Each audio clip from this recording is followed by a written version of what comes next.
Hello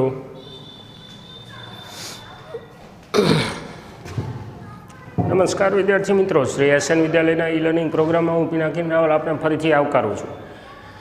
મિત્રો, આપણે LCR પરિપથ છે એની માહિતી સંપૂર્ણ રીતે મેળવી લીધેલી છે, એટલે થોડુંક તમને આ સ્પીડઅપ લાગતું હોય એવું બને, પણ સીધી વસ્તુ છે ને કે અહીંયા મારે ફક્ત બોલવાનું છે અને તમારે સાંભળવાનું જોવાનું છે। ઇન્ટરેક્શન અત્યારે બંધ છે,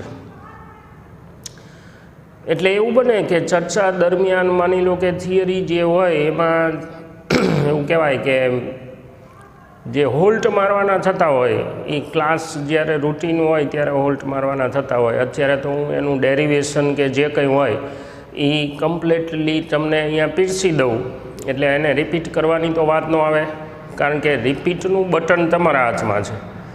એટલે ઓલામાં શું થતું હોય ક્લાસમાં કે ભાઈ કોઈ ટૉપિક અથવા કોઈ તારવણી કરતી વખતે આપણે ફરીથી એને માની લો કે સેમ થિયરીમાં સ્ટેપ બધા હું રિપીટ બોલતો હોય, અત્યારે તો ફરીથી બોલવાની જરૂર નથી, બહુ સ્વાભાવિક છે। એટલે તમારે શું કરવાનું રહે તો કે વિડીયો આગળ લઈ જઈને ફરીથી મને બોલાવડાવવાનો છે। તમારા હાથમાં ચાવી છે, મારા બોલવાની ચાવી તમારા હાથમાં છે, એટલે તમે એને રિવાઇઝ કરી શકો છો એટ ધ સેમ ટાઈમ। હવે હા, બાકી રહે સમજૂતીનો ભાગ, તો મેં એક્સપ્લેન તો કરેલું છે, હવે સમજાય કે ન સમજાય। જો સમજાય તો વેલ એન્ડ ગુડ, નથી સમજાતું તો તમારે એને ટેક્સ્ટ બુકમાં વાંચી થોડોક જાતે પ્રયત્ન કરવાનો છે। છતાં પણ નથી સમજાતું તો હજુ આપણે ક્યાંય ભાગી નથી ગયા। એઝ યુઝ્યુઅલ દર વખતે હું તમને કહું છું કે આપણે આ જે બધી વસ્તુ છે એનું ક્લિયરન્સ ન થયેલું હોય તમારા મનમાં તો એને ક્લિયર આપણે કરવાના જ છીએ, એટલે ધીરજ તો રાખવી પડશે, પરિસ્થિતિ એવી છે। હા, એક પણ ટૉપિક અમારા સાઈડથી સમજાવવામાં કે તમારા સાઈડથી પ્રિપેરેશન પોઈન્ટ ઓફ વ્યૂથી બાકી નહીં રહી જાય, કાચો નહીં રહી જાય, આ મેનેજમેન્ટ વતી હું જવાબદારી લઉં છું। એટલે તમારો જે સમજવાનો આખો ભાગ છે એ તો કમ્પ્લીટ થઈ જ જવાનો છે, એક યા બીજી રીતે જ્યારે પણ સમયની અનુકૂળતા હોય ત્યારની વાત છે। અત્યારે તો આપણે આપણું રૂટીન કામ જે છે એ કરે રાખીએ, પછી આગળ જોતાં જોઈશું, જે બેસ્ટ આઉટપુટ આવે એવા પ્રયત્ન આપણા હશે। હવે આપણે જે એલસીઆરની વાત કરેલી છે શ્રેણી પરિપથ, તો એના પ્રવાહનું સૂત્ર એક વખત યાદ કરી અને એમાં એક બહુ ખાસ મહત્ત્વની વસ્તુ આજે ભણવાની છે આપણે।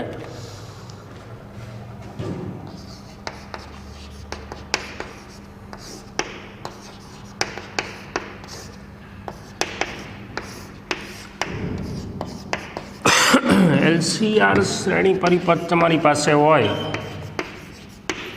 તો એમાં સ્ત્રોત તરીકે આપણે શું આપેલું છે, V = VM sin WT,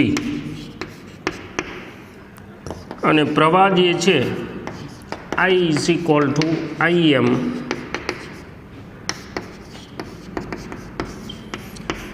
sin WT + phi। એમાં IM = VM/Z, એટલે કે VM/વર્ગમૂળની અંદર R² + XC - XL²। આ આપણું પ્રવાહનું સૂત્ર છે, જેનું મહત્તમ મૂલ્ય નક્કી થાય છે આ પદ વડે। એટલે એવું કહેવાય કે બેઝિકલી જોડેલા ઘટકના અસરકારક અવરોધ વડે આપેલા પરિપથમાં પ્રવાહનું મહત્તમ મૂલ્ય નક્કી થાય છે। હવે જે સૂત્ર છે આપણું, આપણે ચર્ચા કરવાની છે આજે અનુનાદની, રેઝોનન્સ। જો યાદ આવે તો દોલન વખતે આપણે આ વાત કરેલી છે, બરાબર ને? કોઈ પણ દોલિત થતું તંત્ર છે એની કોઈ પોતાની ચોક્કસ પ્રાકૃતિક આવૃત્તિથી દોલન કરતું હોય, પ્રાકૃતિક આવૃત્તિથી બાહ્ય અવરોધક પરિબળની ગેરહાજરીમાં।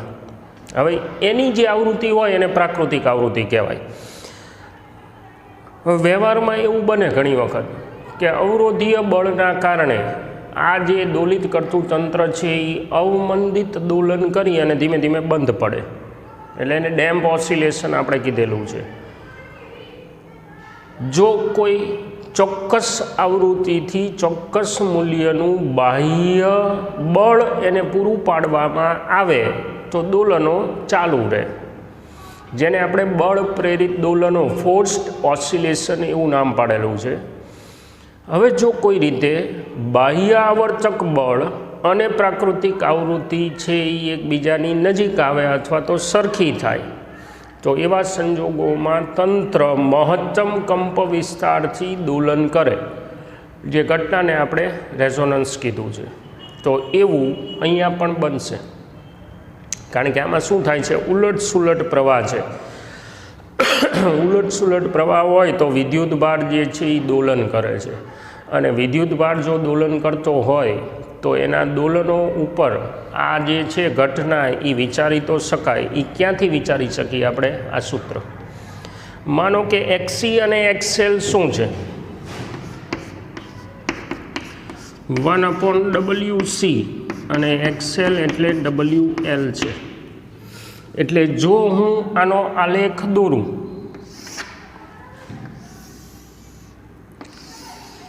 જુદી જુદી આપણે સ્ત્રોતની આવૃત્તિ રાખી, મતલબ આ જનરેટરની આવૃત્તિ, એને અનુરૂપ મહત્તમ પ્રવાહ જો નક્કી કરતા જઈએ આપણે તો આલેખ છે એની ટાઈપ આવી આવે છે. આ કોઈ ચોક્કસ અવરોધ માટે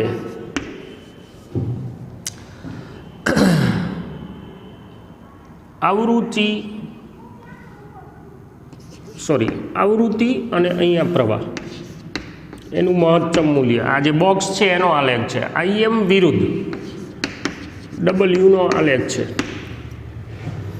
એટલે જુદી જુદી આવૃત્તિ તમે લેતા જાઓ તો પ્રવાહના મૂલ્યો એ આવૃત્તિના આધારે જો છેદમાં જે બ્રેકેટ પડ્યો છે એના આધારે નક્કી થાય, અને એ આલેખ પાછો આ ટાઈપનો વક્ર આવે. આ ડેટા છે આપણી પાસે, આપણે મેથેમેટિક્સના ઊંડાણમાં નથી જવું. આ શું કહેવા માગે છે? કોઈ એક ચોક્કસ આવૃત્તિ માટે પ્રવાહ જે છે એ મહત્તમ મળે છે, બરાબર ને? અને બાકી કોઈ પણ બે આંકડા એવા છે, કારણ કે આલેખ છે એ તમને ઉર્ધ્વ અક્ષને સમમિત મળે છે, તો કોઈ પણ બે આંકડા એવા છે કે જેમાં તમને પ્રવાહનું જે મૂલ્ય છે એ સમાન મળે. હવે એવું શું થાય દેખાય છે XC અને XL. ધારો કે XC 10 હોય અને આ 5 હોય તો એ વખતે કાઉન્સમાં બાદ બાકી 5 વધશે. એથી ઊંધું આ 5 હોય XC અને આ 10 હોય તો તે અહીંયા 5 જ વધશે. તો બે વખતે જે બે આવૃત્તિના મૂલ્યો છે એ બે વખતે પ્રવાહ તમને સમાન મળે. અને પ્રવાહ જે છે એ મેક્સિમમ કોઈ એક ચોક્કસ આવૃત્તિ માટે મળશે, કોઈ એક ચોક્કસ આવૃત્તિ માટે. હવે એ ચોક્કસ આવૃત્તિ કઈ? તો જે બોક્સનું સમીકરણ છે એના ગણિતમાં દેખાય છે કે જો XL = XC થાય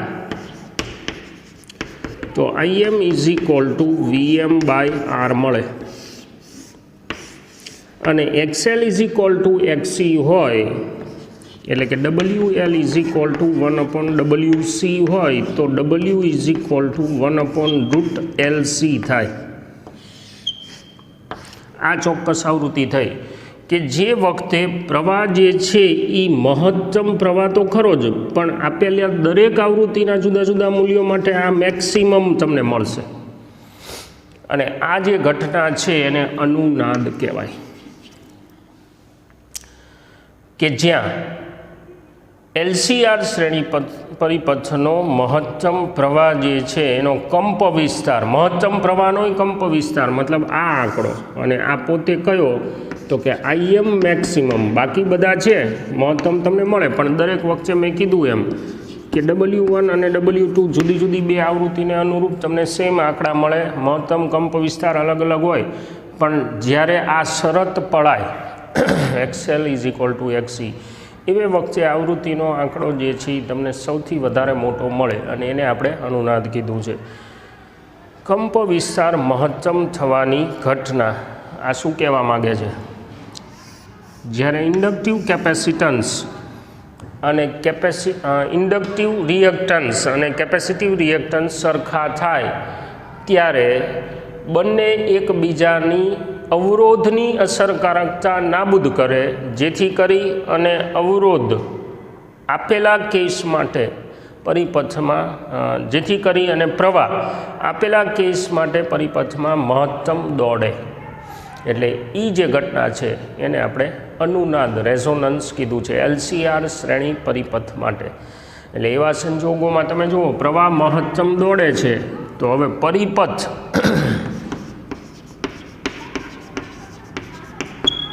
માં પ્રવાહ મહત્તમ છે અને એકચ્યુઅલમાં પ્રવાહ જ્યારે મહત્તમ હોય ત્યારે પરિપથ જે હેતુ માટે બનાવેલ હોય એ હેતુ મહત્તમ મળે.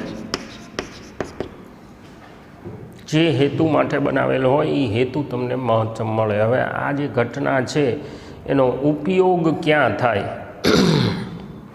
આપણે ટ્યુનિંગ કરી છે, એટલે ટીવીમાં ટ્યુનિંગ કરતા હોય, રેડિયોના ટ્યુનિંગ તો હવે નીકળી ગયા છે. ઓલું બટન હોય તમે ગોળ ગોળ ફેરવો, જુદા જુદા સ્ટેશન ઘુડરું ઘુડરું પકડાતા હોય, પછી કોઈ એક ચોક્કસ સ્ટેશન ઉપર તમને સ્પષ્ટ અવાજ સંભળાય. અથવા તો એ જ રીતે ટીવીમાં તમે ટ્યુનિંગ કરતા હોય તો વચ્ચે વચ્ચે તમને ઓલા કરકરિયાને સિગ્નલ આડાવડા દેખાય. પછી કોઈ એક ચોક્કસ તમે ચકડા ઉપર આવીને ઊભા રહો ચોક્કસ આંકડા ઉપર, એટલે એ વખતે જે પિક્ચર છે ટીવીની વાત થાય એટલે પિક્ચર ક્લિયર દેખાય, એટલે એ સ્ટેશન કે ચેનલ પકડાણી કહેવાય. તો આ આખી જે ઘટના છે એના ઉપર છે. માનો કે આપણા ટીવીના કે રેડિયોના સિગ્નલ છે એ જે તે ટ્રાન્સમીટર ઉપરથી ટ્રાન્સમિટ થતા હોય, એ સિગ્નલની કોઈ ચોક્કસ આવૃત્તિ હોય, બરાબર, એને પ્રાકૃતિક આવૃત્તિ આપણે ગણી લઈએ. તમારા રેડિયોમાં અથવા તો ટીવીમાં આવો LCR પરિપથ છે, એટલે તમે જ્યારે માની લો કે ટ્યુનિંગ કરતા હોય ત્યારે Cની કિંમત તમે બદલાવો છો, કેપેસિટન્સની. એ કેપેસિટન્સની કિંમત બદલાવતા જો આ શરત પળાય, એટલે કે XL અને XC સરખા જો થઈ જાય તો એવે વખતે પરિપથમાં પ્રવાહ, મતલબ તમારા રેડિયો કે ટીવીમાં પ્રવાહ મેક્સિમમ વહે. હવે રેડિયો કે ટીવી શેના માટે બનાવેલા છે? લાઈક રેડિયો છે એ સાંભળવા માટે અને ટીવી જોવા માટે. તો પ્રવાહ જ્યારે મેક્સિમમ તમને એમાં મળે ત્યારે એમાં ઉર્જાનું રૂપાંતરણ મહત્તમ થાય, મતલબ કે તમને સ્પષ્ટ અવાજ એનો સંભળાય કાં તો સ્પષ્ટ ચિત્ર દેખાય. આ આખી ઘટના જે છે એ આ ઘટના ઉપર આવે છે ટ્યુનિંગની. આ સિવાય બીજા અનુનાદના ઘણા ઉપયોગ છે, પણ આ તમને વ્યવહારમાં ઉપયોગ કીધો. હવે આ જે આવૃત્તિ છે ને એને આપણે અનુનાદની આવૃત્તિ રેઝોનન્ટ ફ્રીક્વન્સી કહી છે, W0. એટલે આ જે આવૃત્તિ આવી W0. હવે એ વખતે જે પ્રવાહ છે એને મેં અંદર બતાવ્યો છે IM મેક્સિમમ એવું નામ પાડ્યું છે, મહત્તમમાંય મહત્તમ. તો હવે જ્યારે પ્રવાહ મહત્તમ પ્રવાહનો વર્ગમૂળ 2મો ભાગ થાય, મહત્તમ પ્રવાહનો વર્ગમૂળ 2મો ભાગ, ધારો કે આ મહત્તમ પ્રવાહ છે તો આ એનો વર્ગમૂળ 2મો ભાગ હું કહી દઉં, એટલે કે આ જે છે એ IM મેક્સિમમ ભાગ્યા વર્ગમૂળ 2 છે. તો એ વખતે પાવરનું શું થાય?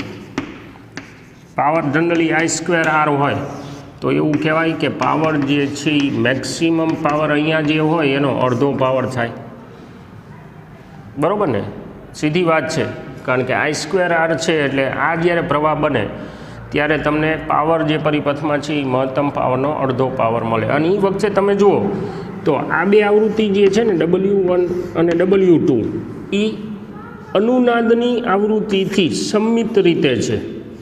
એટલે W2 આને W2 કહી દઈએ અને W1 કહી દઈએ, તો W1 બરાબર W0 પ્લસ સમથિંગ છે, W0 માઇનસ સમથિંગ છે. અને હવે એ બેની બાદબાકી જે આવે એ 2ΔW છે, તો આને આપણે નામ પાડ્યું છે હાફ પાવર બેન્ડવિડ્થ. ક્યારે? પરિપથમાં અનુનાદની પરિસ્થિતિમાં જે પાવર હોય એના કરતાં અડધો પાવર થાય તે વખતનો જે પ્રવાહ છે એને અનુરૂપ બે આવૃત્તિનો તફાવત, અને એ જે તફાવત આવે છે એને હાફ પાવર બેન્ડવિડ્થ કહેવાય. હવે W/2ΔW જે રાશિ આવે એ પરિપથની તીક્ષ્ણતા બતાવે છે. એટલે પરિપથ નહીં પણ આમ તો આલેખ લખી તો સારું લાગે. કારણ કે આ ભાગ જો આકૃતિમાં દેખાય છે, આ ભાગ જેમ સાંકડો એમ આલેખ જે છે એ તીક્ષ્ણ મળશે. આ ભાગ જેમ સાંકડો થાય એમ આલેખ છે એ શાર્પ મળે. અને જો આલેખ શાર્પ મળે તો તમે જુઓ ઓલો જે અનુનાદની ઘટના છે એ વધુને વધુ પ્રવાહ ઉપર તમને મળે, અને વધુને વધુ પ્રવાહ ઉપર મળે તો એમાં પાવર કન્ઝમ્પશન મેક્સિમમ મળે. મતલબ કે પરિપથનો જે હેતુ આપણે કર્યો હોય એ તમને હેતુ સારી રીતે મળે. તો હવે એ આપણે કેલ્ક્યુલેટ કરવું છે ડેલ્ટા ડબલ્યુને. તો એક કામ કરી, થોડુંક ડેરિવેશન મેથેમેટિકલ છે, તો આપણી પાસે જે પ્રવાહનું સૂત્ર છે એમાં જતા રહી. IM is equal to VM છેદમાં R² plus XC minus XL² છે. હવે એમાંથી હું આને W1L માઇનસ 1/W1C² લખું તો કંઈ વાંધો ન હોય, બરાબર ને. XL માઇનસ XC લખું કે XC માઇનસ XL લખું, કાંઈ ફેર ન પડે. હવે આ પ્રવાહ જે છે એ મહત્તમ પ્રવાહનો અડધો થાય ત્યારે અનુનાદ મહત્તમ પ્રવાહનો અડધો પ્રવાહ એટલે આ જે છે એ મેક્સિમમ પ્રવાહ જે છે એ કેટલો છે, આ મેક્સિમમ સામે લખ્યો જો આપણે આર્યો, અને એનો વર્ગમૂળ 2મો ભાગ પાવર જે છે એ અડધો થાય અને આનો વર્ગમૂળ 2મો ભાગ થાય. એટલે એ વખતે અનુનાદની પરિસ્થિતિ કરતાં પાવર તમને અડધો મળે છે. એટલે હવે આ મેં લખ્યું એ કોઈ ચોક્કસ એક આવૃત્તિ માટે મળેલું છે. પછી જ્યારે આ શરત પડાય ત્યારે પ્રવાહ આ છે. હું આની જગ્યાએ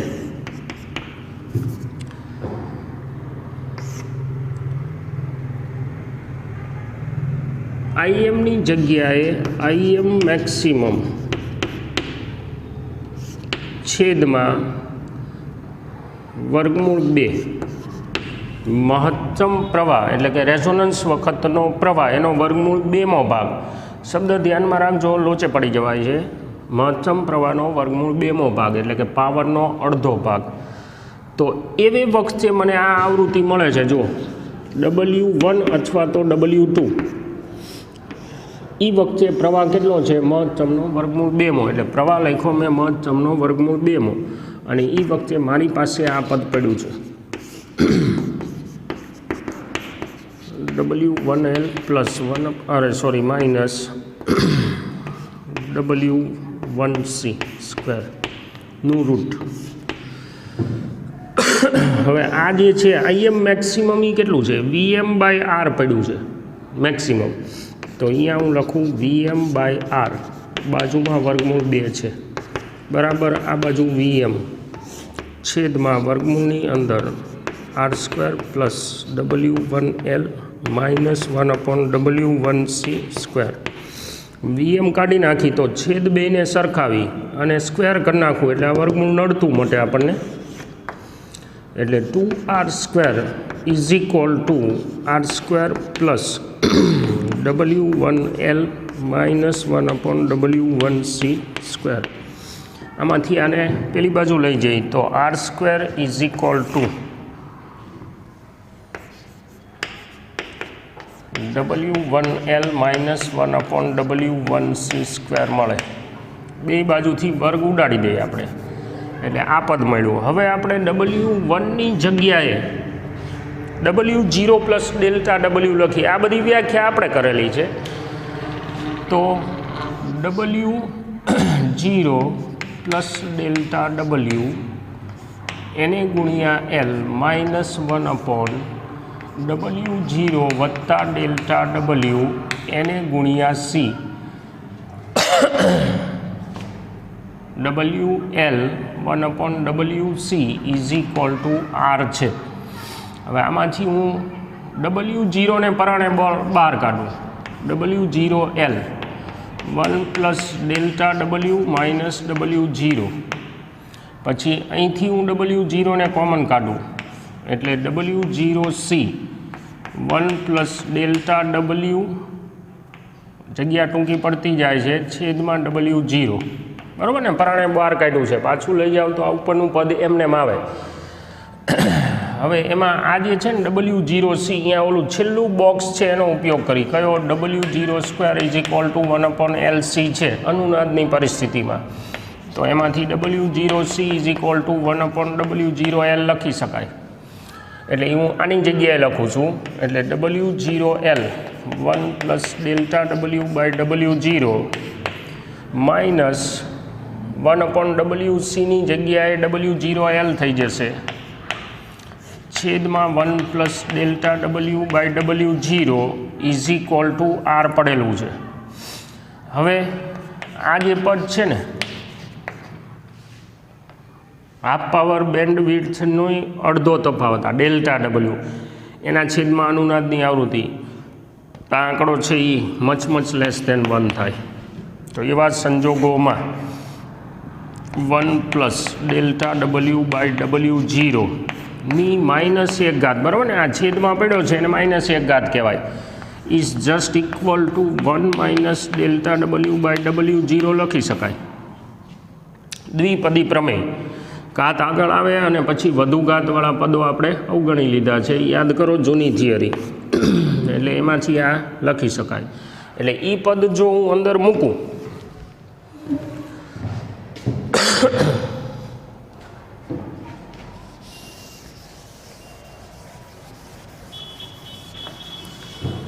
તો W0L 1 + ΔW/W0 માઇનસ W0L 1 -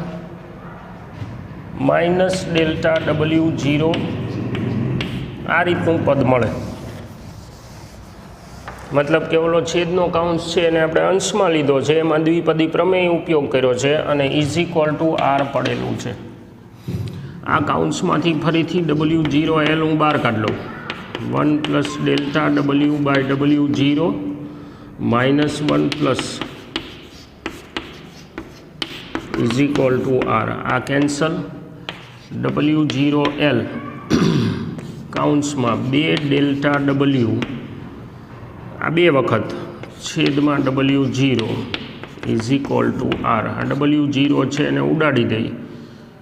ના, શું કામ નથી ઉડાડવું?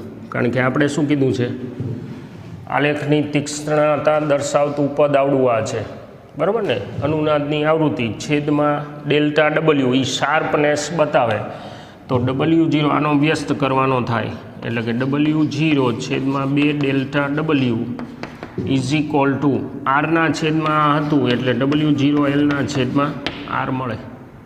આ જે રાશિ આવે એને કહેવાય ક્યુ ફેક્ટર. આટલો મળશે W0L છેદમાં R.